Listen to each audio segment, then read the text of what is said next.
nadie os engañe en ninguna manera, porque no vendrá sin que antes venga la apostasía y se manifieste el hombre de pecado, el hijo de perdición, el cual se opone y se levanta contra todo lo que se llama Dios o es objeto de culto, tanto que se sienta en el templo de Dios como Dios, haciéndose pasar por Dios. Nos está fijando una serie de pautas que tienen que ver con los acontecimientos futuros, como nosotros y la teología lo viene enseñando, lo que tiene que ver con la escatología o el plan divino para el porvenir. Aquí en el verso 3 nos debe llamar la atención, dice: nadie os engañe en ninguna manera. Nadie os engañe en ninguna manera. El apóstol Pablo está uniendo su voz a las palabras mismas del Señor Jesucristo, cuando el Señor dice que se levantarán falsos profetas, se levantarán falsos maestros que apostatarán de la fe. Y el apóstol Pablo exhorta a la iglesia de todos los tiempos a que tengamos mucho cuidado, porque los tiempos que estamos viviendo son tiempos difíciles. Y a través de estos 2000 o más años de historia de la iglesia, en todos estos tiempos no ha faltado falsos maestros, falsos profetas, falsos mesías, a quienes llevarán tras de sí y engañarán a muchos. Por eso Pablo es claro cuando dice: nadie os engañe en ninguna manera. Máxime cuando la iglesia en este tiempo está siendo tan advertida, amén, que ha tenido muy buena enseñanza, muy buena instrucción doctrinal, que sabemos dónde estamos parados. Amén. Si alguien se deja mover fácilmente, es porque no le ha amanecido la luz que es Cristo Jesús, Señor nuestro. Pero quien está edificado sobre la roca inconmovible y eterna de la salvación, nada ni nadie de allí nos moverá. Sin embargo, hermanos, se hace necesario lo que en esta noche el apóstol Pablo nos está diciendo: nadie os engañe en ninguna manera, porque no vendrá sin que antes venga la apostasía. El martes anterior hicimos una larga exposición sobre lo que es la apostasía. Es devolverse del camino, es negar la fe. ¿Cierto que sí? Es negar la obra de Cristo en sus vidas para irse en pos de maestros extraños, de personajes que se presentan con piel de oveja, pero que en lo más profundo de su corazón son lobos rapaces. Y a renglón seguido el apóstol Pablo dice: y se manifieste el hombre de pecado, el hijo de perdición. Amén. Amén. Pablo no está dándole un calificativo al personaje tal como lo describe Juan y lo denomina como el anticristo. Pablo es más contundente en darle el calificativo a ese personaje que en el tiempo del fin se levantará y, conforme él lo dice, se le denomina el hombre de pecado, el hijo de perdición,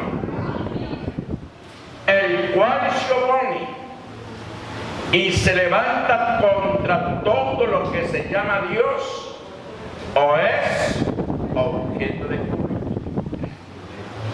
Amén.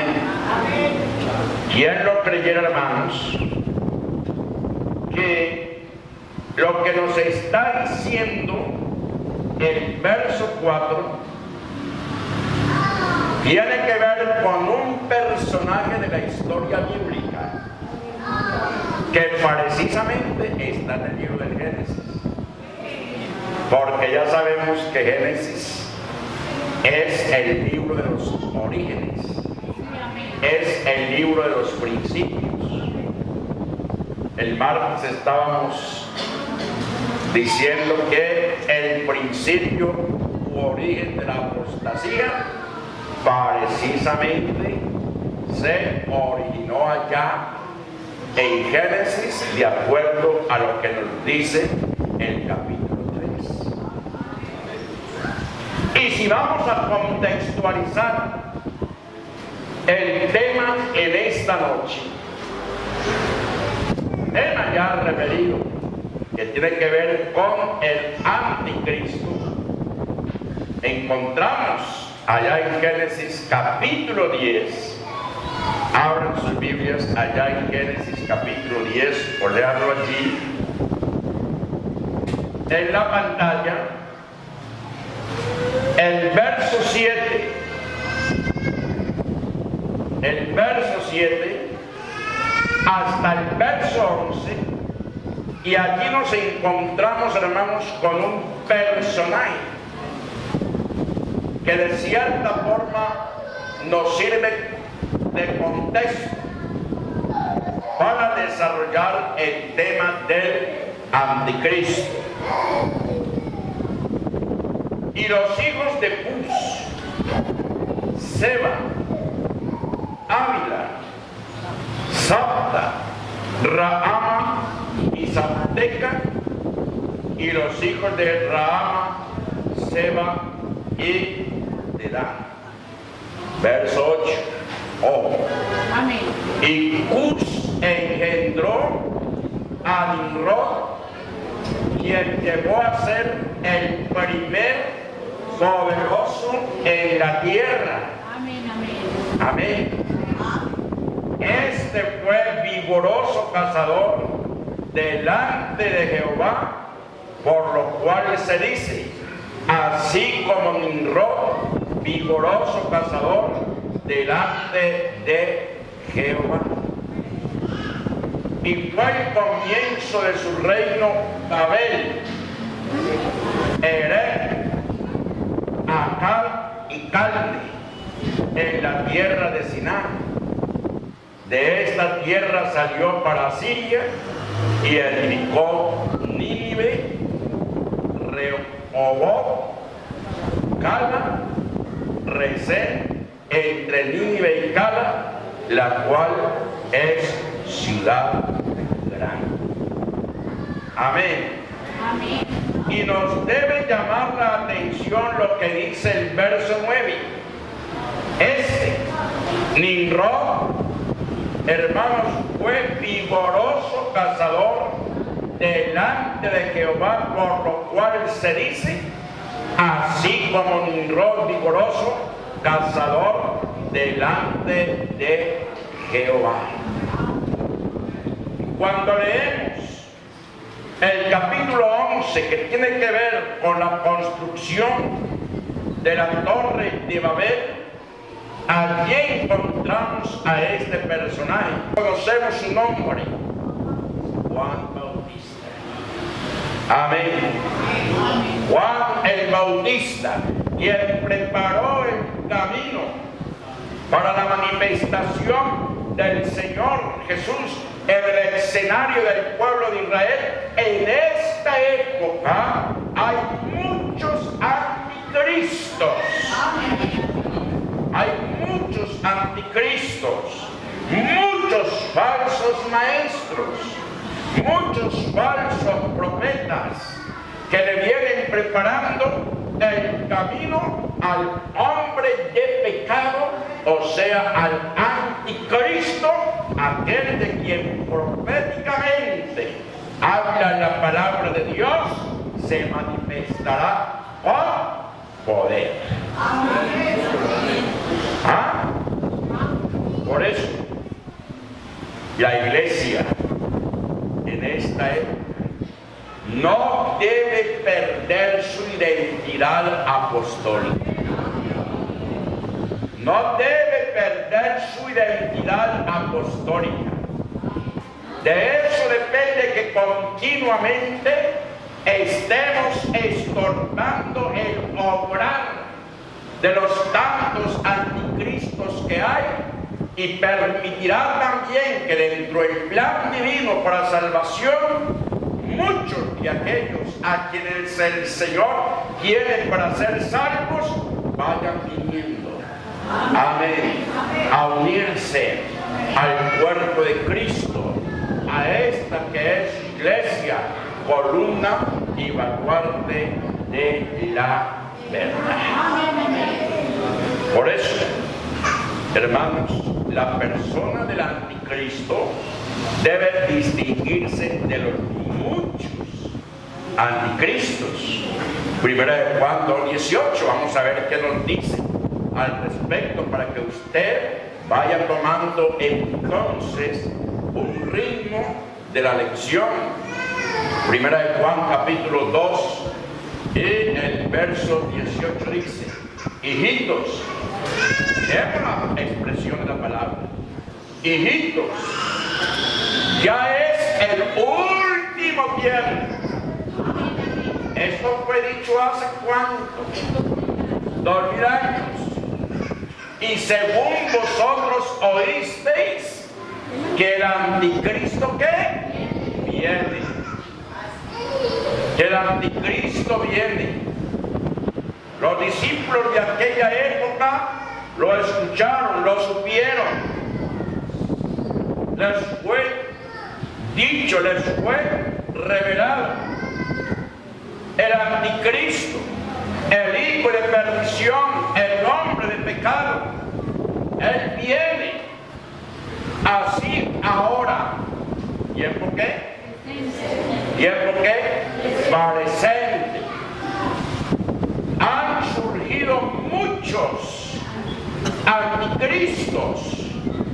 Por esto conocemos que es el tiempo del fin. ¿Sí, hermanos? Amén. Lo importante de la escatología, y allí está muy claro cómo el Señor inspira a Juan, su apóstol, al respecto. Hijitos, ya es el último tiempo. Y nosotros sabemos distinguir esos tiempos. Ahora, 30, 40 o más años, cuando nosotros llegamos a la iglesia en Colombia, por decir algo, solamente había unas 2, 3 organizaciones cristianas fuertes. Hoy en día en cualquier parte encontramos, en cualquier parte, y con unas filosofías, con unos mensajes tan raros Y lo más tremendo es que para todo hay gente que les crea y siga tras ellos. Por eso, observemos eso. Estamos en el tiempo del fin. El hombre de pecado se manifestará. Y hay quien. Entonces, ellos se unieron y de allí se forma entonces la Iglesia Católica Romana. Esa es historia. Y es historia larga. Y tiene mucho que ver con lo que dice Daniel capítulo 7 y el verso 8. Porque estamos hablando de una cuarta bestia, de un cuarto imperio, de un cuarto reinado, cuya bestia era indescriptible. Observemos que habíamos dicho que la bestia que estaba representando a Babilonia está representada por ¿qué? ¿Sí recuerdan? Está representada por un león. El imperio persa estaba representado por un oso. El imperio griego por un leopardo. Pero el imperio romano no está representado por alguna bestia conocida, sea un caballo, o sea una vaca, o sea un toro. Está representado, hermanos, por una bestia indescriptible. El profeta no pudo describirla. Era una bestia terrorífica, un monstruo miedoso, aterrador. Y esa bestia precisamente, hermanos, con cuerno y grandes dientes, está representando en esta época lo que es el imperio romano que resurgió con el poderío religioso. ¿Sí ven? Con el poderío religioso.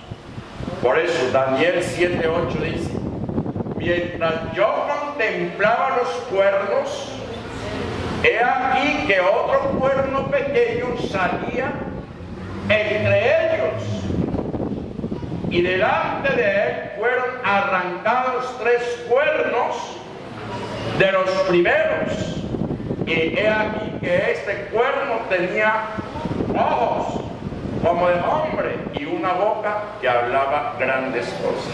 Amén. Amén. Tremendo eso, ¿cierto?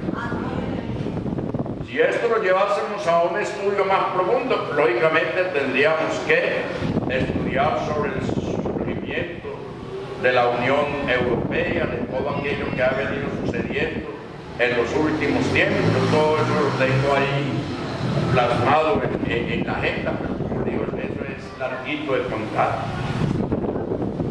Pero lo cierto es que aquí encontramos en este texto ya prácticamente una imagen clara para que usted y yo nos formemos una idea plena de lo que estamos diciendo. Mientras yo contemplaba los cuernos, he aquí que otro cuerno pequeño salía entre ellos. Daniel contemplaba ¿qué? 10 cuernos que representan las 10 potencias de esa época o de la época futurista. Yo no puedo decir quiénes son tal cosa porque nunca me ha gustado fijar fechas ni especular. He procurado siempre mantenerme ceñido a lo que dice la Escritura. Pero lo cierto es, y delante de él fueron arrancados 3 cuernos de los primeros, o sea, 3 reinos, 3 potencias, 3 naciones, 3 estados cayeron Y aquí que este cuerno, el cuerno pequeño, tenía ojos como de hombre y una boca que hablaba grandes cosas, y precisamente ese cuerno pequeño es el que está representando el anticristo. Amén. Es la interpretación bíblica y escatológica. Debe llamarnos la atención, la expresión, la cuarta bestia, del capítulo 7, verso 19, especialmente el verso 23 de Daniel. ¿Me estoy haciendo entender, hermanos? ¿O lo están viendo complicado? No. Más claro. La interpretación bíblica y escatológica de la cuarta bestia, indescriptible, poderosa, fea, con dientes de hierro.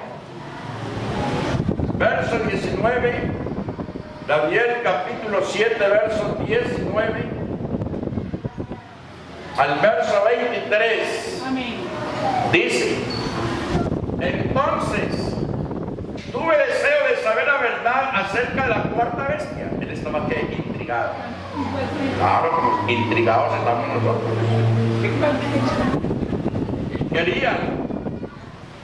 Tenía deseo de saber la verdad acerca de la cuarta bestia, que era ¿qué? Diferente de todas las otras. Es que yo veo un león, veo un oso, veo un leopardo. Me son conocidos, pero es que esa cuarta bestia yo nunca la he visto, no tiene parecido a nada. Y entonces dice que era ¿qué? Espantosa en gran manera, que tenía dientes de hierro y uñas de bronce, que devoraba y desmenuzaba, y las obras hollaba con sus pies. Y sigamos lo que dice el verso 20. Asimismo, acerca de los 10 cuernos que tenía en su cabeza, y del otro que le había salido delante, del cual había caído 3, y este mismo cuerno que tenía ojos y boca, que hablaba grandes cosas y parecía más grande que sus compañeros. Sigamos. Mira hasta dónde nos está llevando esto. Y veía yo que este cuerno hacía guerra ¿contra quién? ¿Y los qué?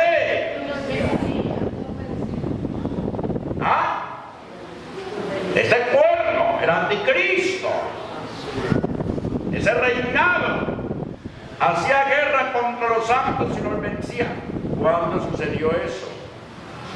Eso sucedió precisamente en el primer y segundo siglo de la era cristiana, como los emperadores, los césares, todos aquellos hicieron guerra contra la iglesia y aparentemente los vencía, pero se les olvidó que la sangre de los mártires es, hermanos, el riego de la semilla de la palabra de Dios.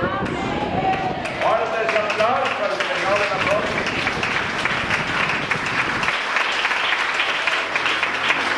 El enemigo ha querido hacer desaparecer la iglesia y ha utilizado personajes a través de la historia. Pero es que el Señor dijo muy claramente: y las puertas del infierno no prevalecerán contra ellos. Amén. Sigamos el verso 22 que nos dice: hasta que vino. Alguien apareció en nuestra herencia.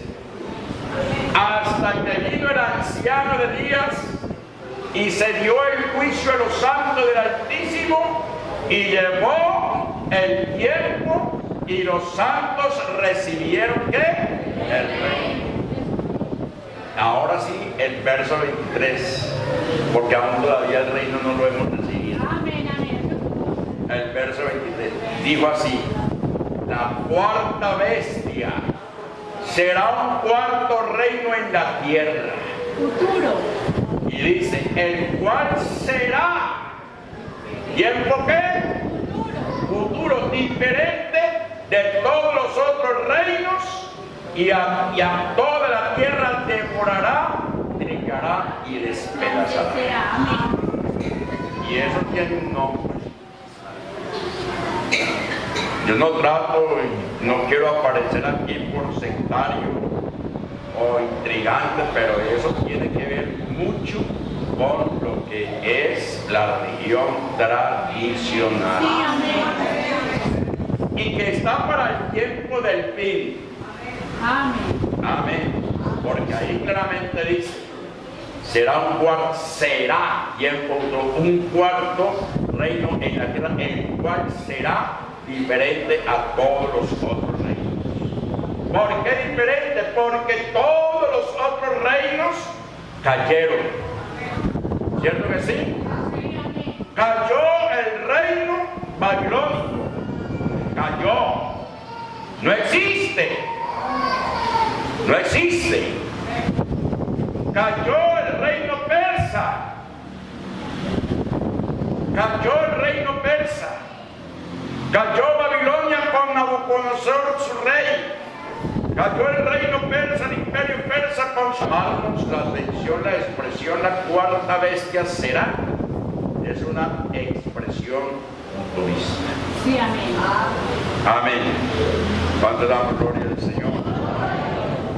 El cuerno pequeño, hermanos, simboliza la etapa final del imperio romano que estará en existencia en el tiempo de la segunda venida de Cristo, siendo el cuerno pequeño el anticristo. Todo el Señor lo tiene debidamente preparado, hermanos. Ya dijimos que solo hay una cosa que lo detiene. La iglesia. Y sabemos que ya haya nacido. ¿Dónde estará? ¿Cómo se estará preparando? Está a la espera de que algo grandioso suceda. Que cuando esta iglesia sea arrebatada, entonces inmediatamente dará incursión en el escenario de la humanidad para comenzar entonces lo que será el periodo de la gran tribulación. Ese es otro temita y bastante importante para mirar a través de la palabra de Dios. Hay algo, hermanos, que nos debe llamar la atención en esta noche. Algo que estudiando y me sorprendió y estuve investigando fue el hallazgo arqueológico reciente y de gran trascendencia en el marco de la profecía bíblica, y precisamente ese hallazgo arqueológico fue cerca a Roma. Un campesino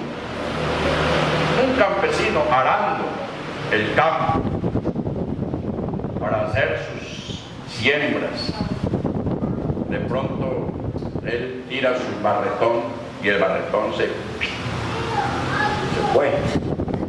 Y a él lo sorprendió, bueno, ¿por qué el barretón casi que se me desprende de las manos?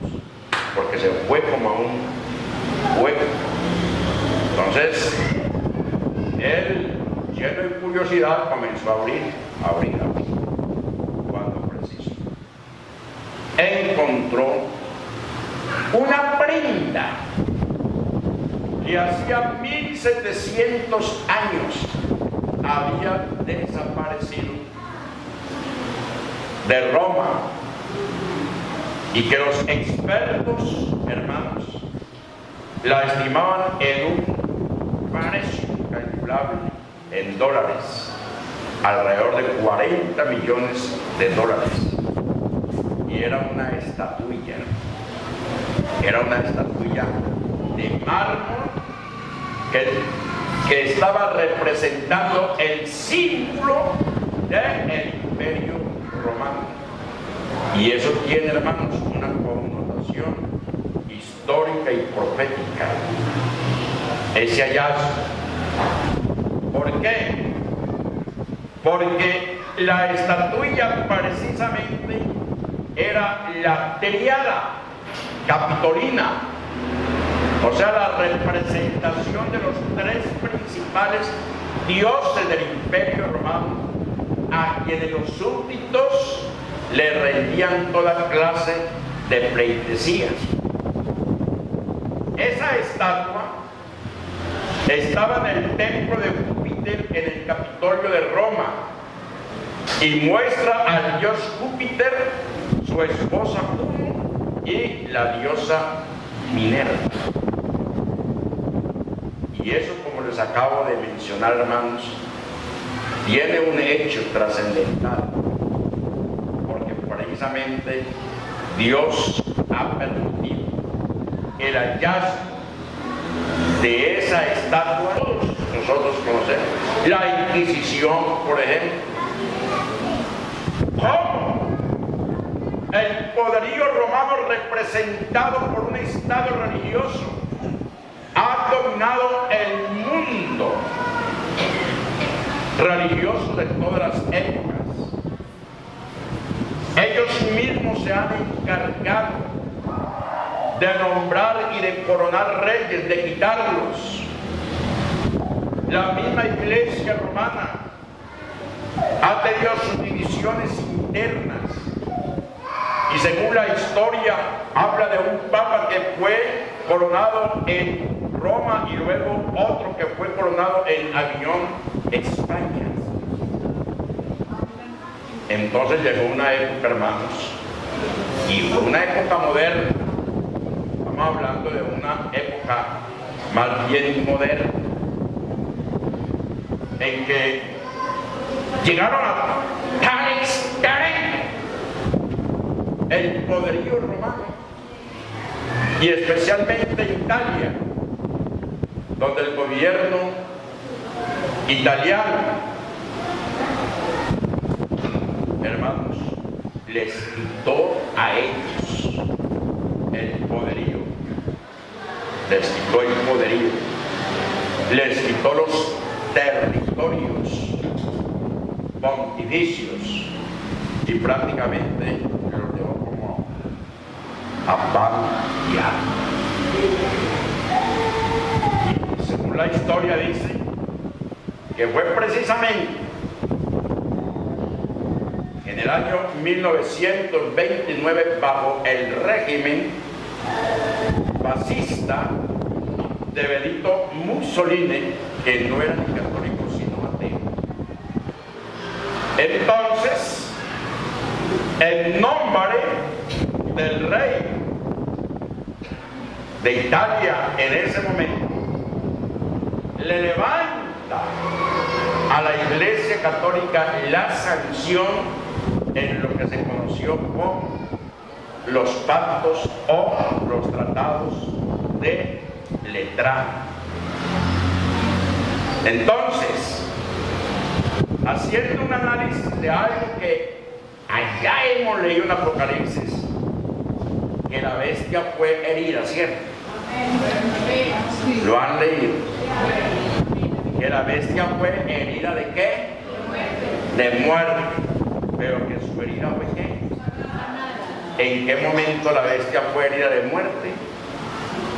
Hermanos, cuando le quitaron ese poderío y los estados pontificios en el año de 1870. Entonces la bestia Imperio Romano, representado por una bestia indescriptible, fue herida en el año 1870 hasta el día que su herida fue curada en febrero de 1929, cuando Benito Mussolini, dictador ateo, le devolvió sus poderes. Y entonces sigue diciendo la historia que los pactos de Letrán firmados con el papado en febrero de 1929 terminaron con el conflicto que había enfrentado a la Iglesia y el Reino de Italia desde 1870 y supusieron la creación de un nuevo Estado que se conoce como la Ciudad o Estado del Vaticano. Por eso, allá en Roma hay un Estado, hay una nación. Dentro de una ciudad hay una nación, hay un Estado. Hay un Estado pequeño que se conoce como el Estado del Vaticano, cuyo presidente, rey, señor, emperador, pontífice en este momento se llama Francisco. Así de sencillo. Así es sencillo. Entonces, en estos acuerdos, el gobierno fascista dirigido por Mussolini admitió reconocer a la Santa Sede y por ende al papado como un Estado independiente dotado de facultades. Por eso, hermanos, la Iglesia romana tiene mucho que ver con todo esto que estamos hablando. No vamos a decir de que ellos son la vista. Dios nos mostrará en su momento. Pero que hay señales, las hay. Y que si seguimos estudiando, hermanos, nos podemos dar cuenta de muchas cosas. ¿Cuánto damos gloria a Dios? Y a su nombre. Ahora, Daniel, el profeta, tengo unos minutitos. Daniel, el profeta, allá en el capítulo 11, el verso 36 al 45, está haciendo una descripción muy completa de las características de este personaje futurista que se enseñoreará del mundo después de que la iglesia del Señor Jesucristo sea ¿qué? Arrebatada. Y ahí está. Y en esta noche es bueno que usted, hermano, tenga conocimiento de él. Y dice, y el rey hará su voluntad, y se soberbecerá y se engrandecerá sobre todo Dios, y contra el Dios de los dioses hablará maravillas y prosperará hasta que sea consumada la ira, porque lo determinado se cumplirá. Oiga esa expresión. Porque lo determinado, lo que el Señor tiene determinado, en sus sabios propósitos Él lo cumplirá. Amén. Y es por eso que este personaje actuará de una manera caprichosa y egoísta. Por eso dice, se ensoberbecerá. Actuará de una manera que conforme a su voluntad, de una manera caprichosa, se engrandecerá sobre todo Dios. Amén. El pasaje dice que el rey hará su voluntad, o sea, que hará lo que le plazca, no tendrá control por ese tiempo. ¿Por qué? Porque Él tiene el mando. Él tiene el mando. Yo ya soy el amo Señor de esta situación. Me adorarán, me respetarán, se inclinarán a mí. Eso está escrito ahí.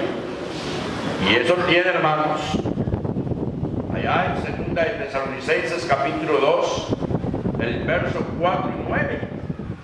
Porque es importante que contextualicemos lo que en esta noche venimos enseñando. Amén. ¿Qué está diciendo?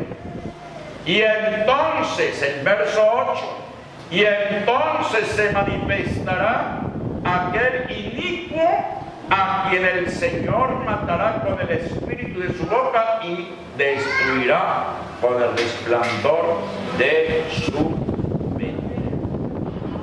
Amén. Y este personaje, según dice la Escritura, él hará lo que le plazca. Se ensoberbecerá, es decir, promoverá su propia persona, elevándose por encima de los demás. La expresión hablará maravillas que aparece en este versículo significa literalmente cosas increíbles y terribles. El anticristo va a proferir cosas terribles contra Dios, blasfemias e insultos que nadie, hermanos, que nadie podía pensar ni se atrevería jamás a decir. Uno de los precursores del anticristo en esta época, representado por la religión tradicional, cuántas blasfemias habla, cuántas cosas ha dicho acerca del Señor. Entre una de las tantas que ha manifestado, digo, y mostrando una cruz, es que fue crucificado en la cruz, ha sido un fracaso. Ha sido aplicada para tratar de demostrar el posible origen, digo, del anticristo. Cosas raras, hermanos, con eso. No tendrá deseo por las mujeres. ¿Ah? No, es que no va a ser mujeres, que ya hay unos manitos hijos. Ustedes saben que los más grandes problemas del siglo XX que se le ha descubierto la religión tradicionalista y que inclusive ha puesto en quiebra a muchas parroquias en los Estados Unidos son los tremendos juicios que han tenido que enfrentar por el problema de la pedofilia, por el problema de la violación de niños. Ahí está. Al sistema ese no le gusta y no tiene deseo por las mujeres. Por eso se crearon el celibato, que en lugar de permitir que sus líderes se casen, tengan una esposa, tengan unos hijos, vivan en armonía, más bien prefieren verlos por allá violando niños, violando niñas, haciendo piezas. ¿Ah? Eso no es secreto. Tal será la actividad política y militar que este siniestro personaje no tendrá tiempo para dedicar a las mujeres. En su malicia diabólica él sabe que la caída de los grandes imperios ha sido causada por el desorden sexual de sus emperadores. Él no va a ser tan tonto para ir a caer en la trampa de las mujeres. Es el pensamiento de él. No respetará a Dios alguno. Esto indica el completo desafío que el personaje de esta profecía, el anticristo, hace de Dios. Honrará al Dios de las fortalezas. Daniel 11, 38, 39. ¿Cuál sería el Dios de las fortalezas? Precisamente al Dios de la guerra, que es Dios. Entonces, hermanos, realmente el tiempo se nos fue y se nos quedó esto prácticamente empezando. Esto apenas quedó empezando. Amén. Pero vamos a dejar ahí en los 3 puntos suspensivos. Pero sí, continuaremos en el segundo semestre